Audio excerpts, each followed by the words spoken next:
Kidnap ಕೇಸ್ನಲ್ಲಿ ಜಾಮೀನಿನ ಮೇಲೆ ಬಿಡುಗಡೆ ಆಗಿರುವಂತ ಎಚ್.ಡಿ. ರೇವಣ್ಣ ಅವರಿಗೆ ಸಂಕಷ್ಟ ಅನ್ನುವಂಥದ್ದು ಬೆನ್ನಿಗೆ ಬಿದ್ದ ಬೇತಾಳನಂತೆ ಕಾಡ್ತಾ ಇದೆ. ರೇವಣ್ಣ ಅವರಿಗೆ ಬಂಧನ ಭೀತಿ ಎದುರಾಗಿದೆ. ಹೌದು, ಲೈಂಗಿಕ ದೌರ್ಜನ್ಯ ಕೇಸ್ ಮತ್ತೆ ರೇವಣ್ಣ ಅವರಿಗೆ ಜೈಲಿನ ದಾರಿ ತೋರಿಸುತ್ತಾ ಅನ್ನುವಂತ ಟೆನ್ಷನ್ ಬಹುಶಃ ರೇವಣ್ಣ ಅವರಿಗಿದೆ. ಇವತ್ತು ಕೋರ್ಟ್ನಿಂದ ರೇವಣ್ಣ ಅವರಿಗೆ ತಾತ್ಕಾಲಿಕ ರಿಲೀಫ್ ಸಿಕ್ಕಿದ್ರೂ ಕೂಡ ಆತಂಕ ಮಾತ್ರ ಕಡಿಮೆ ಆಗಿಲ್ಲ. ಯಾಕೆ ಅನ್ನೋದನ್ನ ಈ ರಿಪೋರ್ಟ್ ಅಲ್ಲಿ ನೋಡಿ.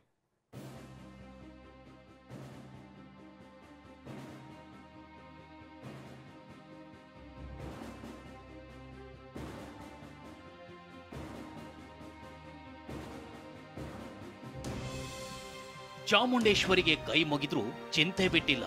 ವೆಂಕಟರಮಣನಿಗೆ ಬೇಡಿಕೊಂಡ್ರು ಸಂಕಟ ತಪ್ಪಿಲ್ಲ. ಆಂಜನೇಯ ಸ್ವಾಮಿಗೆ ಪೂಜೆ ಸಲ್ಲಿಸಿದ್ರು ಆತಂಕ ದುಗುಡ ಕಡಿಮೆಯಾಗಿಲ್ಲ.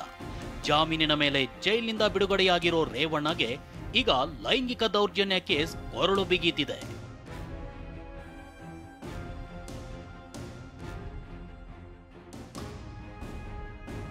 ಕಿಡ್ನಾಪ್ ಕೇಸ್ ಬಳಿಕ ಲೈಂಗಿಕ ದೌರ್ಜನ್ಯ ಕೇಸ್ನಲ್ಲಿ ಬಂಧನ ಭೀತಿ. ಜಾಮೀನಿಗಾಗಿ ರೇವಣ್ಣ ಅರ್ಜಿ, ಬಂಧನದಿಂದ ತಾತ್ಕಾಲಿಕ ರಿಲೀಫ್. ಹೌದು, ಕೆಆರ್ ನಗರ ಠಾಣೆಯಲ್ಲಿ ದಾಖಲಾಗಿರುವ ಮಹಿಳೆಯ ಕಿಡ್ನಾಪ್ ಕೇಸ್ನಲ್ಲಿ ರೇವಣ್ಣ ಅರೆಸ್ಟ್ ಆಗಿದ್ರು. ಕಳೆದ ಸೋಮವಾರ ಷರತ್ತುಬದ್ಧ ಜಾಮೀನು ಪಡೆದಿದ್ದ ರೇವಣ್ಣ ಮಂಗಳವಾರವಷ್ಟೇ ರಿಲೀಸ್ ಆಗಿದ್ರು. ಜೈಲಿನಿಂದ ರಿಲೀಸ್ ಆಗಿರೋ ರೇವಣ್ಣಗೆ ಹೊಳೆನರಸೀಪುರ ಠಾಣೆಯಲ್ಲಿ ದಾಖಲಾಗಿರುವ ಲೈಂಗಿಕ ದೌರ್ಜನ್ಯ ಆರೋಪದ ಕೇಸ್ ಟೆನ್ಷನ್ ತರಿಸಿದೆ. ಹೊಳೆನರಸೀಪುರ ಠಾಣೆಯಲ್ಲಿ ದಾಖಲಾದ ಪ್ರಕರಣದಲ್ಲಿ A1 ರೇವಣ್ಣ ಆಗಿದ್ದು, ಪ್ರಜ್ವಲ್ A2 ಆಗಿದ್ದಾರೆ. ಸದ್ಯ ರೇವಣ್ಣಗೆ ಈ ಕೇಸ್ನಲ್ಲೂ ಬಂಧನ ಭೀತಿ ಇದ್ದು ಇಂದು ಜಾಮೀನಿಗೆ ಅರ್ಜಿ ಸಲ್ಲಿಸಿದ್ರು. ಬೆಂಗಳೂರಿನ 42ನೇ ACMM ಕೋರ್ಟ್ನಲ್ಲಿ ಅರ್ಜಿಯ ವಿಚಾರಣೆ ನಡೆಯಿತು. SIT ಪರ SPP ಜಾಯ್ನಾ ಕೊಥಾರಿ, ರೇವಣ್ಣ ಪರ ವಕೀಲ ಅರುಣ್ ವಾದ ಮಂಡಿಸಿದ್ರು. ರೇವಣ್ಣ ಸಲ್ಲಿಸಿದ ಜಾಮೀನು ಅರ್ಜಿಗೆ SIT SPP ಜಾಯ್ನಾ ಕೊಥಾರಿ ಆಕ್ಷೇಪಣೆ ಸಲ್ಲಿಸಿದ್ರು. 2 ಬಾರಿ ನೋಟಿಸ್ ನೀಡಿದ್ರೂ ರೇವಣ್ಣ ವಿಚಾರಣೆಗೆ ಹಾಜರಾಗಿಲ್ಲ. ಪ್ರಜ್ವಲ್ ರೇವಣ್ಣ ಆರೋಪಿಯಾಗಿರುವ ಇದೇ ಪ್ರಕರಣದಲ್ಲಿ IPC 376 ಹಾಗೂ IT ಕಾಯ್ದೆಯನ್ನು FIRಗೆ ಸೇರಿಸಲಾಗಿದೆ. ಇಂತಹ ಪ್ರಕರಣದಲ್ಲಿ ಜಾಮೀನು ಅರ್ಜಿ ವಿಚಾರಣೆ ನಡೆಸುವ ವ್ಯಾಪ್ತಿ ಈ ಕೋರ್ಟ್ಗೆ ಇಲ್ಲದಿರುವುದರಿಂದ ಈ ಕೇಸಿನ ವಿಚಾರಣೆಗೆ ನಮ್ಮ ಆಕ್ಷೇಪಣೆ ಇದೆ.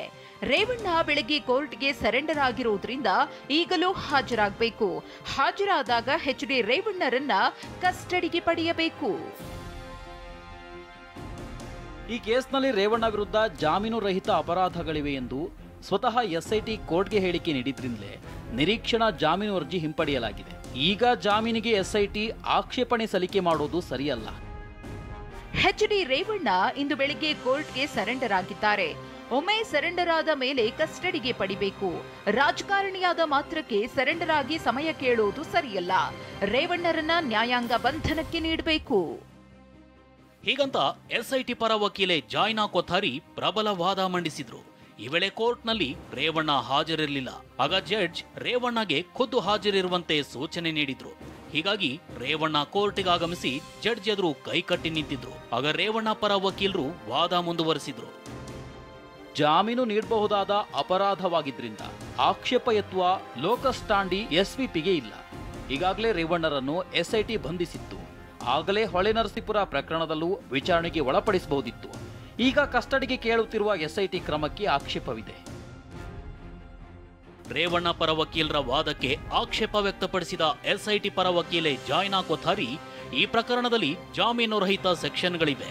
ಹೀಗಾಗಿ ಮ್ಯಾಜಿಸ್ಟ್ರೇಟ್ ಕೋರ್ಟ್ನಲ್ಲಿ ಈ ಜಾಮೀನು ಅರ್ಜಿ ವಿಚಾರಣೆ ಊರ್ಜಿತವಾಗೋದಿಲ್ಲ ಅಂತ ಜಾಮೀನು ಅರ್ಜಿಯ ಕಾನೂನುಬದ್ಧತೆಯನ್ನ ಪ್ರಶ್ನಿಸಿದ್ರು. ವಾದ ಪ್ರತಿವಾದ ಆಲಿಸಿದ ಜಡ್ಜ್ ಕೆಲ ಹೊತ್ತು ರೇವಣ್ಣರನ್ನ ಕೋರ್ಟ್ ಕಸ್ಟಡಿಗೆ ನೀಡಿದ್ರು. ಆದೇಶ ಪ್ರಕಟಿಸುವವರೆಗೂ ಕುಳಿತಿರುವಂತೆ ಸೂಚಿಸಿದ್ರು.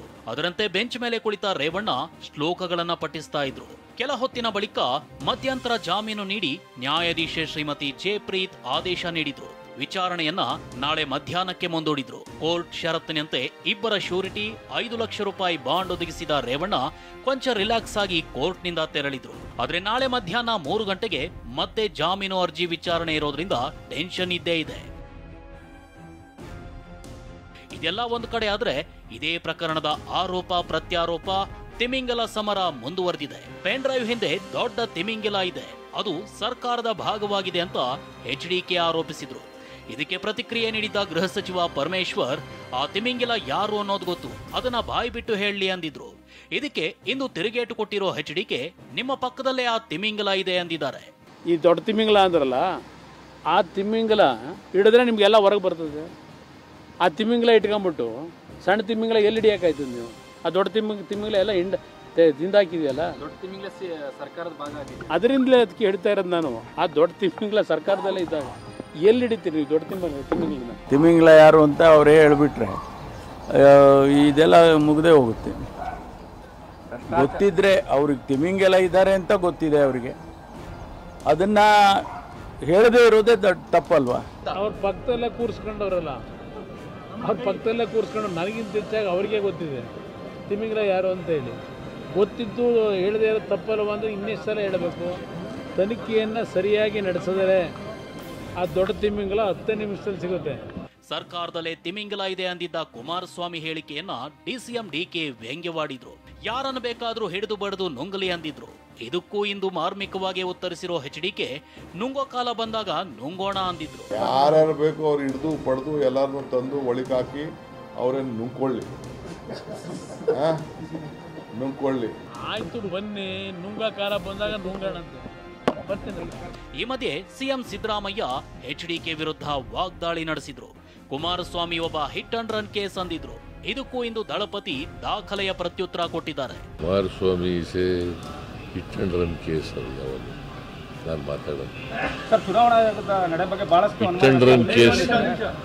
Kumaraswamy is always A hit and run case. ನನ್ನನ್ನು ಹಿಟ್ ಅಂಡ್ ರನ್ ಅಂತ ಹೇಳ್ತೀರಿ. ತಾರ್ಕಿಕ ಅಂತ್ಯ ಕುಮಾರಸ್ವಾಮಿ ತಗೊಂಡೋಗಲ್ಲ ಅಂತೇಳಿ. ತಾರ್ಕಿಕ ಅಂತ್ಯಕ್ಕೆ ಯಾರು ಮುಟ್ಟಿಸ್ಬೇಕು ಅದನ್ನು?